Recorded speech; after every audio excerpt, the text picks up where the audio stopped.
I am so glad to see you here tonight. It looks like we're still waiting on some people to join, but that's okay. My name is Melissa Finger, and I am here tonight to talk about trauma. And I want to do a live Q&A after I just introduce the trauma topic just a little bit. And we're going to be doing campfire Q&A. I bring the campfire, you bring your own hot chocolate, and we're just going to hang out a little bit and talk about God's design for healing trauma. Now, because I don't have the subscribers needed, just checking my screen here, to do an official Q&A, we have to do it a little bit tricky, and I'm going to see if I can see comments on my phone. And if I can see them on my other device here, let's see, then I will be able to answer your questions as they pop up. New things are always so interesting to do. We did a trial run of this live Q&A last week with a few of my colleagues, and goodness, I don't know if it would qualify as positive or not. It was kind of crazy, to be honest with you. I learned a lot. I learned about what I can and can't do at the subscriber level, but I just feel like it's important to give you guys an opportunity to be able to ask questions and to be able to talk about the things that are important to you.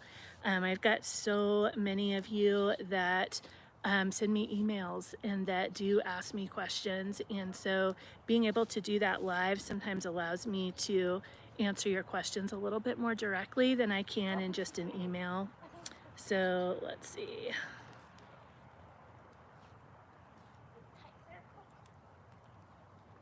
Well, when I did this the other day, I was able to get the questions to pop up on my screen, and right now they're not doing it. So let me check on here.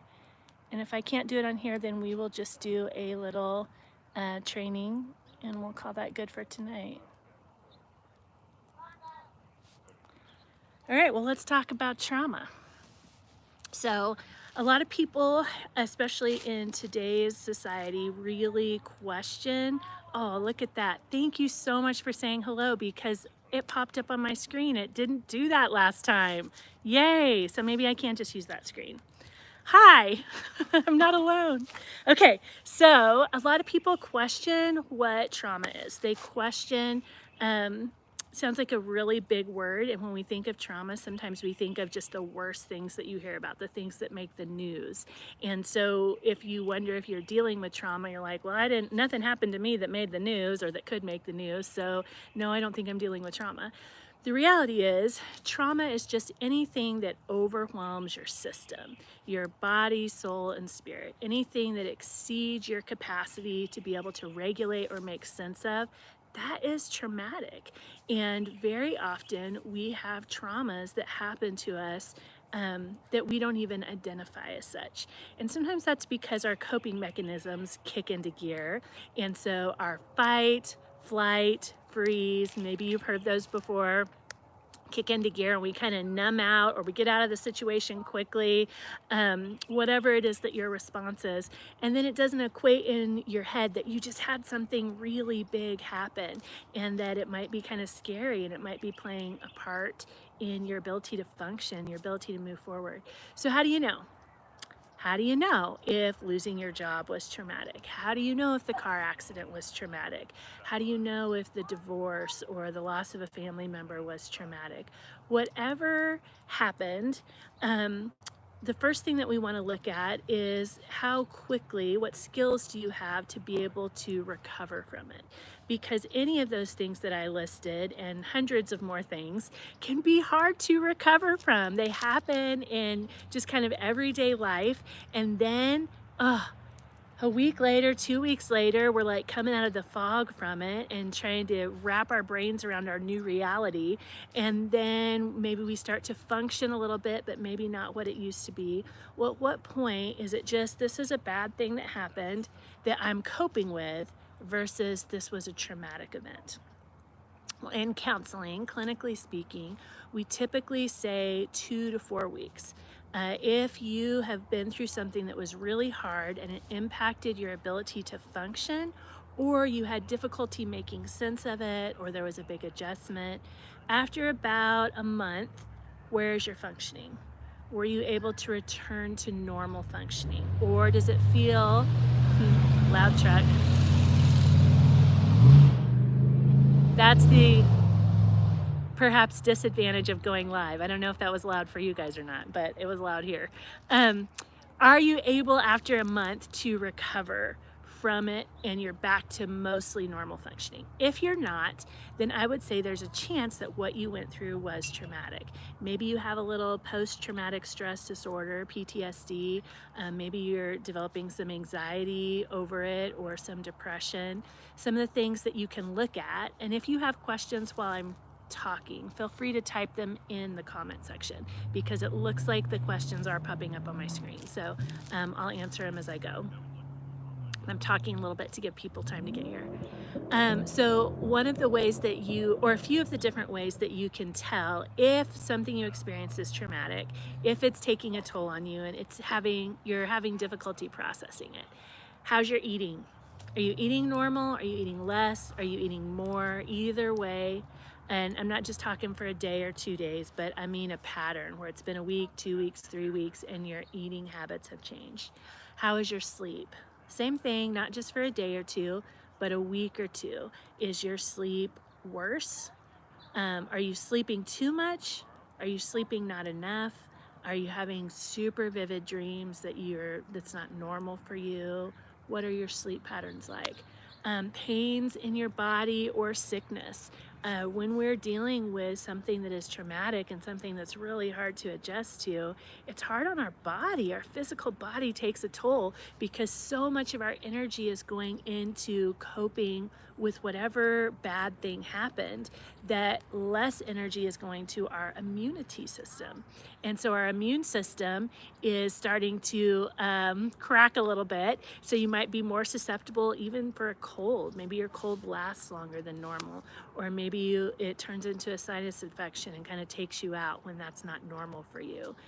Frequent headaches, nausea, even different pain in the body.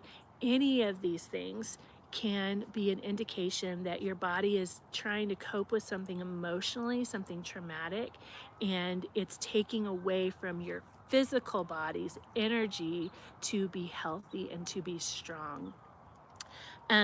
Your ability to function.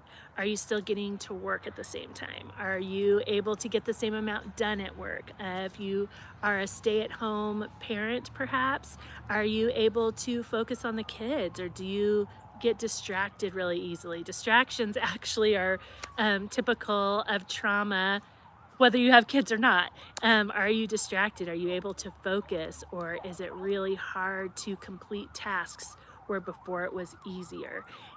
If you are someone who just always has a hard time completing tasks, then don't judge it on that, but judge it on what is your norm and how much are you deviating from your norm. And if you find that you're deviating from your norm still a month, 2 months after whatever traumatic thing happened, then you might need to get some help, to talk to a counselor, to go to a prayer minister, process, talk about it with a friend and see if that helps, because truthfully sometimes it does. Sometimes things happen and we don't talk to anybody about it, and just having a conversation can help it pass. And keep in mind, we're not talking about big life abuse, domestic violence, things like that. That's definitely traumatic and it's going to take a while to recover from, but just a lot of the common traumas that we all experience. So one of the questions popping up from Shara, thanks for asking, do all people heal? How long does it take? And how do you know if someone is going to heal or not? Healing questions. So my favorite thing to talk about is healing. I like to lay the foundation with trauma because we need some validation for what you're going through. Hopefully those dogs aren't too loud. We'll see if they calm down. This is Campfire Q&A with live sound effects. So I believe that when we go through really hard things, God designed us to cope with them.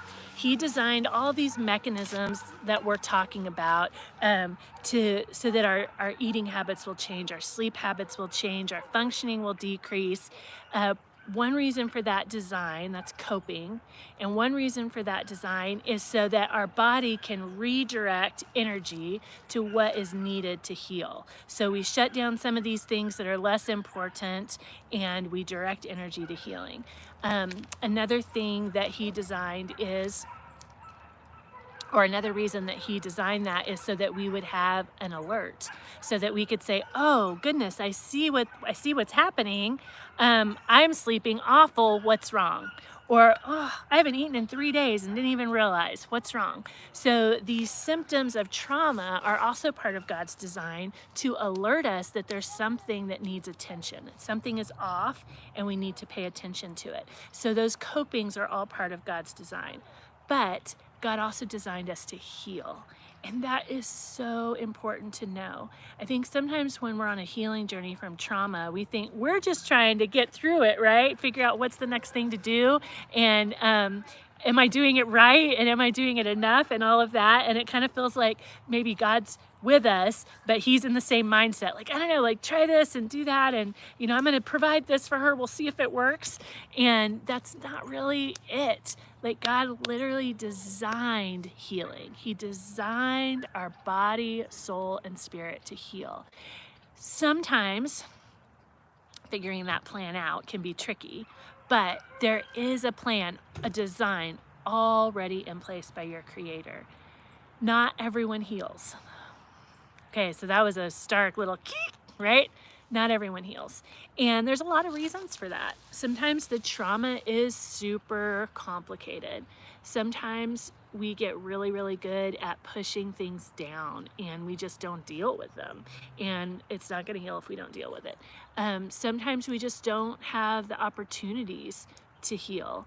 A lot of people that I work with have had, how shall I say this?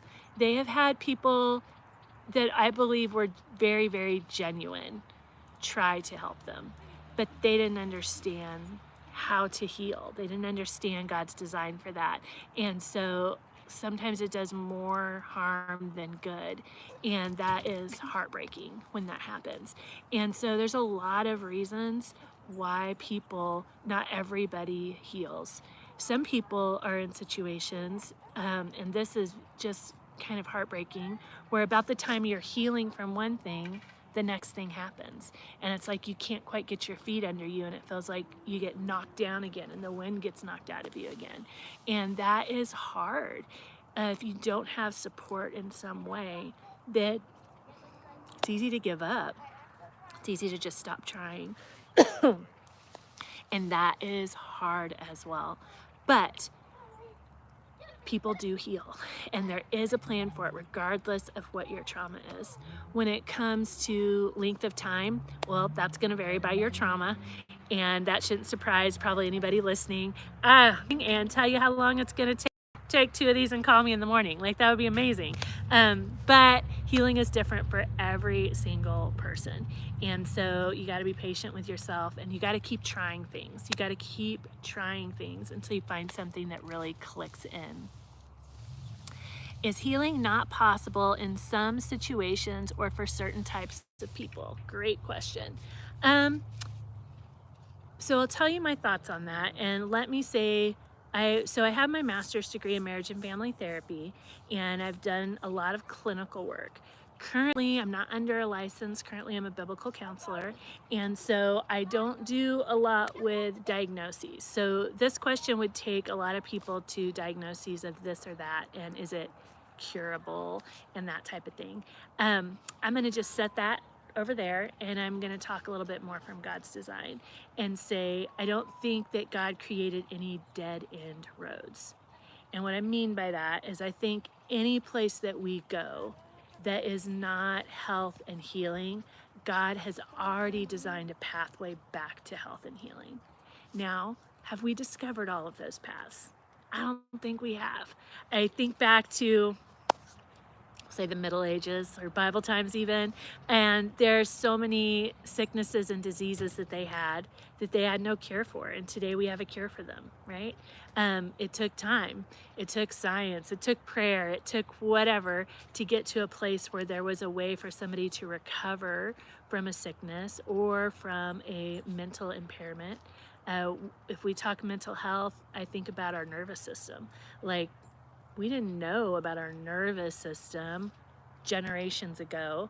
Now we know that our nervous system has a lot to do with our anxiety and our depression, and that sometimes we need to up what's happening in our nervous system, and sometimes we need to relax it a little bit based on what our symptoms are, and that's a great way to manage and even heal from some severe anxiety and depression. So I do think that God created a path of healing for everything. I don't think we've found all the paths yet. I think God still heals. And there's a lot to say for trusting him in that.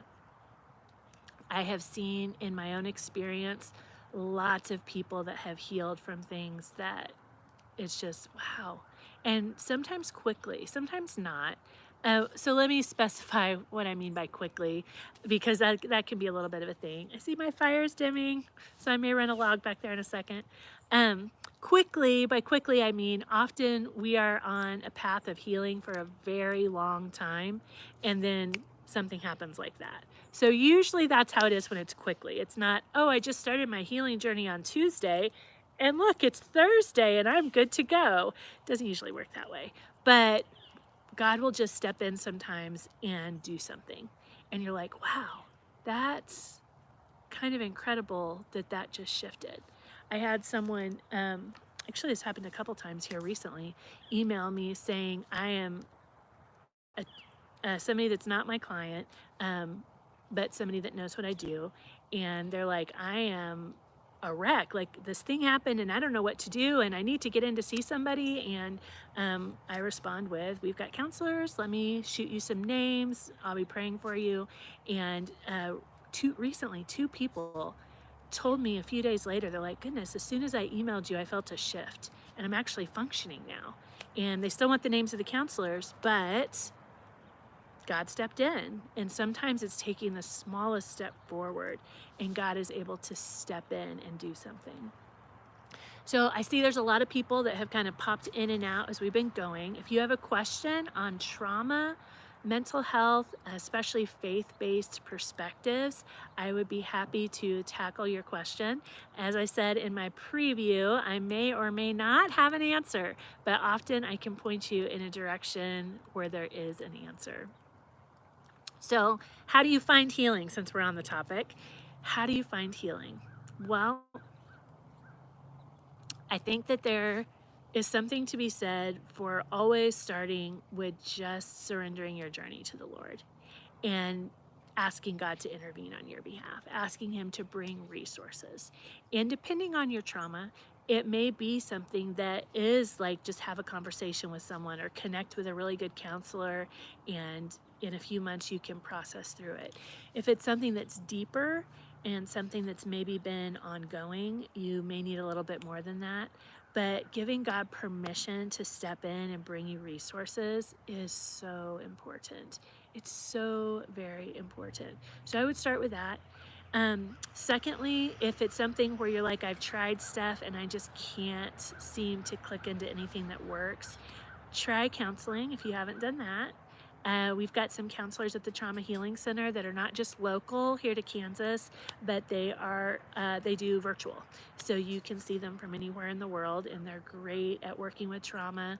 I can send you names, and I will, well, actually, if you go to our website, traumahealingcenterkc.com, you will see their names. Click on community resources, and then there are PDFs by topic that will help you find a counselor that may be able to help you. And I believe there's a PDF that says virtual, and so that would be for any of you that are not local to Kansas. Prayer ministers can be very helpful. Oh, that's a great question. So let me finish this and then I'll answer that question. Thank you, Dodie. Prayer ministers. So that's Kind of here or there. There's a lot of really good prayers out there. I would say if you're dealing with trauma, post-traumatic distress syndrome, trauma coping system, um, maybe you're dealing with a trauma coping system, dissociative identity disorder, SRA, as someone has mentioned on here, you may need to make sure that your prayer minister is familiar because if they're not, it can be challenging to work with someone. Again, their heart and their faith may be strong, but if they're unfamiliar with trauma, then they may be expecting things to go a little differently than what they do. We include prayer ministers on our list. The question about working with dissociation or some of the more severe types of abuse that go along with dissociation for children and teens. Now that one is trickier to find. If you were on, so I just finished a 4-week support group and we're actually gonna be putting the videos here on YouTube soon. That was a big question that several people had. And working with children and teens with dissociation, so dissociation, severe dissociation, like a trauma coping system or dissociative identity disorder, develops in childhood, from childhood trauma, and you carry it through your life until you're able to find healing for every part of your body, soul, and spirit. For those of you that are not familiar with dissociation. Working with kids is a little bit different than working with adults. We do have, I can think of 2 people off the top of my head here in Kansas that would work with kids or teens that are working through this kind of trauma. One does virtual, and I don't think the other one does. I think she's just local. But one is a life coach and he does virtual counseling as well. So I think the person that asked that probably has my email address, so you can email me that and I'll be happy to provide you with the 2 names. We really want, our goal here in Kansas City is to kind of become a hub for healing, and we're doing it. We're especially trauma healing. We are, 2 years ago, so we started in December of 2022, I had virtually no one to recommend to for counseling.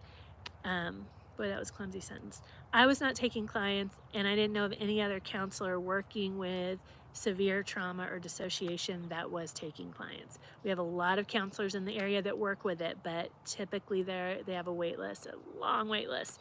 And so in January of 2023, we started doing trainings to try to help people become equipped so that when I get these questions, I can say, yes, as a matter of fact, I do. And so that list of counselors is growing every day as we're training people and offering opportunities for people to grow in what they do and to learn more. So thank you for your question. Again, any questions about trauma, trauma-informed care, trauma healing, dissociation, you can feel free to type that in. We'll probably be on here for about another 5 minutes or so. And I'm just going to talk to you about trauma. But if a question pops up, I'm happy to answer it. I'll also say that I will plan on doing this again next Tuesday. I did not push this one real hard. I did a video, a short, I don't know, a few days ago saying that I was going to do this campfire Q&A, but mostly I'm like, I just want to do one and just see how it goes. I'm thrilled I can see the comments because I couldn't do that on my practice one before I commit and super advertise. So between now and next week, I'll probably do a little bit more advertising. Absolutely, you're welcome.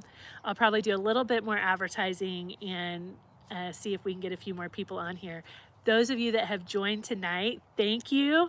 I did, as I mentioned earlier, I did a rough practice, I think it was last Tuesday night with just a few colleagues, and it just felt like a total disaster. And I learned a lot. So we talk about conflicting thoughts, right? I have this rubber band I'm playing with if you keep seeing me. See it tied around my fingers. It was in my hair earlier. Conflicting thoughts. I say it was a total disaster, and then one of my colleagues was like, yes, but you learned so much.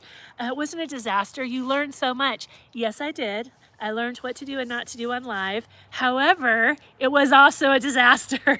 So it was both things. We can have both things. It can be a total disaster and you can learn a lot. And I learned enough to feel confident enough to launch this tonight and with you guys that have joined. And so thank you for being part of my early practice round number 2. And next week we'll see kind of how that goes. Thanks. I love the yard as well. And I was noticing this tree over here, so let me tilt it just a little bit, has just started changing to orange. It's more orange than my promo video. And my guess is if we do this for a few weeks, you guys will see the transformation and we'll have a really pretty tree there in just a couple weeks. See, the best way to introduce people. Okay, so the next question, what is the best way to introduce people to the idea they may have dissociative identity disorder if they aren't already aware of it? And immediately I would say slowly, because it can be hard. And if you know much about dissociative identity disorder, you know that denial is a really big component. Denial fuels dissociative identity disorder. It was really important when that developed as a kid that somebody not know it was there, not know that they have different self states.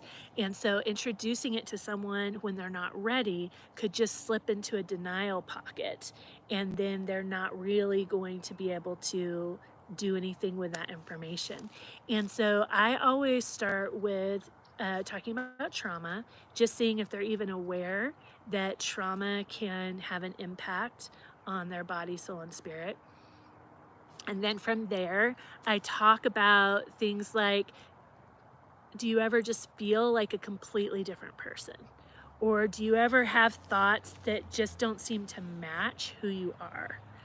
Or another good one would be, does your life feel like maybe it's a bunch of puzzle pieces that don't really connect? All of these are kind of concepts that go along with dissociative identity disorder or trauma coping systems, either one, that people that have that level of dissociation internally can relate to and they can connect with. And so let's say I start with, man, do you ever just feel like you're two completely different people and you're not always the person you want to be? Yeah, I sometimes feel that way. That's so weird when that happens. Okay, so that's a good kind of start into that. What does that feel like? Like, how would you describe who you feel like most of the time? And get a description. Let them talk about it. Give them space to talk about the conflicting feelings inside. Because the thing with dissociation is there's always conflicting feelings inside. Sometimes you have thoughts with them where it's like, okay, I'm thinking this thought, and then this thought is the opposite. But sometimes it's just feelings, especially if you're not aware that you're dissociated yet. And so let's talk about it. What's it feel like? What are you thinking? What are the different thoughts that you have? And letting someone explore it. I really like them to come to that conclusion on their own versus me planting some idea, because I don't ever want to be, I don't want to ever suggest something and get it just kind of in somebody's head. Once they're talking about, yeah, I do. Sometimes I feel like I'm not me. Sometimes there are physical symptoms that go along with that, and so I can ask those questions as well. Well, how does that affect your ability to function? Like, does that affect your vision? Does that affect your hearing? Do you notice any changes in your stamina and your ability to sleep or eat? Because very often when you are dissociative and you have different self states, your body reacts differently in different self states. And your eyes may get blurry, your hearing may get a little muffled where you can't quite hear right. You may feel increased heart rate, you may feel decreased heart rate. And blood pressure can have a big difference too in different self states. And so just letting people explore what it feels like, what it might feel like. And then you can often get an idea as to how dissociated someone is by what they're describing. You have to be careful with answers, though. I remember asking a lady one time when I was assessing her for dissociative identity disorder, and I asked if she ever looked in the mirror and didn't recognize herself. And she was like, oh, yes, all the time. And I was already pretty sure she was dissociative. So this kind of felt really confirming with her adamant answer. But I always like to explore a little bit more. So I was like, okay, well, tell me, like, what do you mean? What's that like? And she was like, I just can't believe how fast time goes. Like, I look in the mirror and I'm like, how'd I get this old? I'm like, okay. That's not dissociation, that's just life. So you have to explore the answers a little bit and see, is this normal life or is this dissociation? And she was dissociative and has since then healed and integrated, so that's a wonderful thing. Let's see, different levels of smelling, more or less intense, absolutely. And it kind of goes again with that being muffled. So blurry eyes, muffled, where you don't hear everything quite right. Taste and smell can be the same. Touch even. So those are the 5 senses, right? Any of those things can change when you switch between alters. And sometimes that's because there may be, I don't want to get graphic, so let's see. We'll go with touch and say, if your trauma and your abuse was painful, then you may have learned to shut down how your body feels. So even like touching your own skin, or my family made me hot chocolate tonight. I haven't drank any yet. Drinking, holding a cup, you don't even really feel the cup.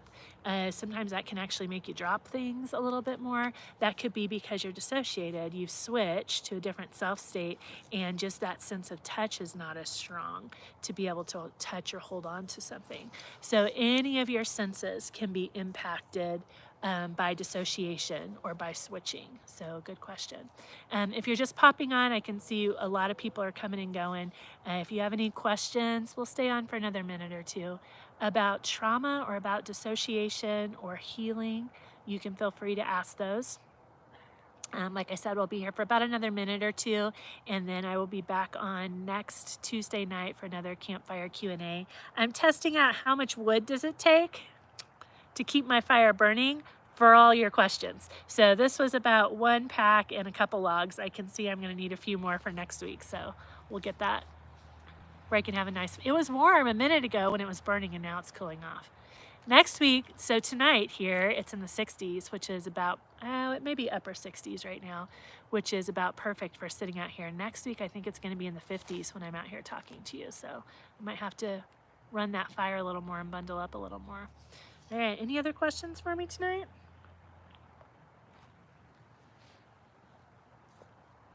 Do you know why eyes glaze or roll when people switch out? Yep, more or less. Eyes glazing, so someone just kind of zoning out, rolling back in their head, or also blinking. Blinking is another thing that can happen sometimes when people switch. So one of the analogies I use, and if you're like lost at this point, you're like, what, dissociation, trauma coping system, DID, what in the world are you guys talking about? Go to my tab that I think says dissociation or trauma coping systems, one of those, and it will give you an introduction to this topic, and you can kind of catch up to where we are right now. But I'm not training on the basics, so if you ask the question, I'm just diving in with you. So if somebody is switching from different self states, one of the analogies I use is it's like having a carousel inside. And so the carousel is like, okay, this part's up front, and then we're switching and the next part comes up front, and then we're switching and the next part comes up front, and they just rotate. So and not everyone glazes or eyes roll or flutters when they switch. Some people you can't even tell. But often that happens when it's like between switching. So this part is moving out and the new part hasn't moved in yet. So there's like this gap in there. And so the glaze is usually when there's nobody there. They're switching to a new part and it's between parts. Same thing with the eye roll. It's kind of like the new part's moving in to position. That fluttering is kind of like, almost like kind of that vision issue of, okay, I see you now, that type of thing. And so you can see some activities with the eyes sometimes when people switch. But again, maybe 50% of the time, and I'd have to think about that stat. But that is why you will see some eye movement that can often indicate a switch. Now, I should comment here, the glazing that sometimes happens when somebody just kind of zones out and they're quiet and they're kind of still for a minute. Sometimes that's switching and it means they're kind of between parts, but sometimes that could also be a part that's either a protector part that is saying, yeah, I'm not going to talk anymore. Like I'm going to zone out because that's my coping mechanism, is to just go to another place and not think, look, or be present at all. So it could be that. And any of those things could also probably be spiritual, but spiritual would be the last sort of, that it would be my last assumption, because those are just really classic indicators that somebody is switching. All right, any last thoughts or questions before we pop off for the night? Thank you guys, I appreciate the questions. As you can tell, I have no issue talking about trauma. And so I'm fine to just sit here and rack up some time on the live channel while people join. But I always appreciate questions. Q&A is one of my favorite things to do. And it's hard to just find an open source where you can ask questions. So I appreciate you guys being on here. All right, when we come next Tuesday, I think I'm going to talk about the layered trauma effect. That's something I don't have any videos on that right now, I don't think, but we are going to probably introduce that next week unless questions go a different direction. Let's see, what do you do if you think it's spiritual? So I'm just giving you a really short answer to that one. And one, because I am a follower of Jesus Christ, and I have the authority of Jesus Christ, I don't mess around too much if it's something spiritual. And one of my testers that I'll put out there is just asking that God would silence every voice that's not of him and prohibit Satan from participating in any way with what's happening. And if it's something spiritual, it'll stop pretty quick. Just praying those two things. I don't always pray them out loud because it's just me talking to Jesus. So sometimes I just pray them in my heart and my mind. And then if it stops, then I'm like, okay, that was spiritual. Now we can get back to the soul work that we're doing. And if it doesn't stop, then I'm like, okay, this is a protector part probably. And we just need to have some compassion and go slow. So that's just kind of a little tip on the spiritual. Silence those voices, God, and prohibit Satan's involvement. And that's not a one and done prayer because of a lot of factors, but it will pretty quickly reveal what's spiritual and what's not. Good question. All right, guys. Thank you for joining me tonight. I will be back on next Tuesday night at 6. This was a success, unlike my practice run last Tuesday. So thank you for making it that way. And I hope to see you guys back next Tuesday night. Have a good night.